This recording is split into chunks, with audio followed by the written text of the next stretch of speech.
Series. Abrahamic Faith's Self-Reflection. Question. What is perdition and how is it a threat to Christianity, the Christian Church, and the rest of the world?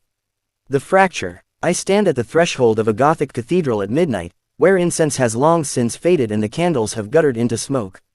The stone carvings of demons writhing beneath the feet of saints seem to lean closer in the darkness, their stone mouths open in eternal screams.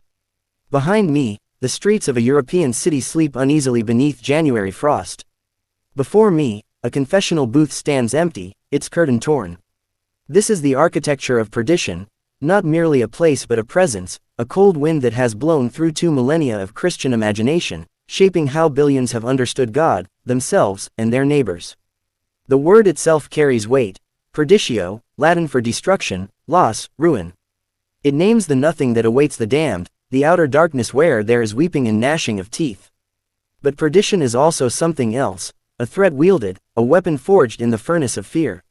And here, in this midnight cathedral, I have come to ask what this doctrine has become and what it threatens to destroy.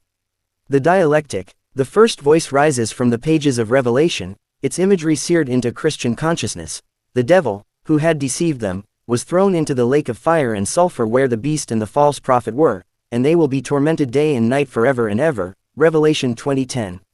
Here is perdition as eternal conscious torment, the final separation from all that is good, the irreversible verdict written in fire.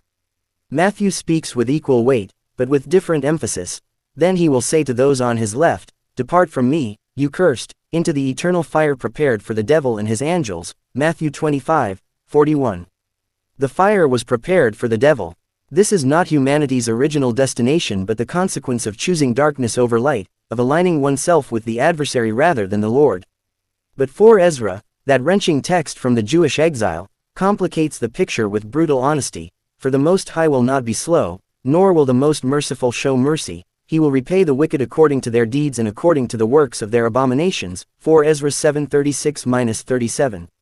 Judgment is according to deeds. And then the question that haunts: shall the vessel of clay be angry with him that forms it? 4 Ezra 4:23. The Quran enters as voice of correction and terrible clarity. Indeed, those who disbelieve and commit wrong, the fire of hell will be made to attend them. Therein they will die but its covering will not be cut off from them, and they will not be granted help. Surah 35:36. No mercy in hell, no exit, no hope. But the Gospel of Thomas, that strange parallel voice, offers a different fracture. The kingdom of the Father is like a man who had deadly weeds in his field, who did not spare his field and did not let the weeds be gathered, but burned them. Gospel of Thomas 57. The weeds are burned, but the field remains. Destruction is real, but is it endless? The text leaves the question open, a wound that will not close. The synthesis. Here is what I have learned standing in that midnight cathedral. Perdition threatens Christianity when it becomes the center rather than the boundary, when the shadow of hell eclipses the light of the gospel. Jesus spoke of judgment, but he preached the kingdom. The church that preaches hell has not necessarily preached Christ.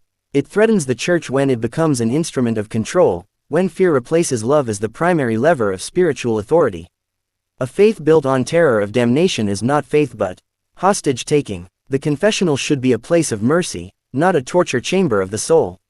It threatens the world when perdition becomes doctrine of dehumanization, when them is identified as the damned and as the elect. This is the theology that has burned heretics, slaughtered Muslims, condemned entire peoples to sword and flame.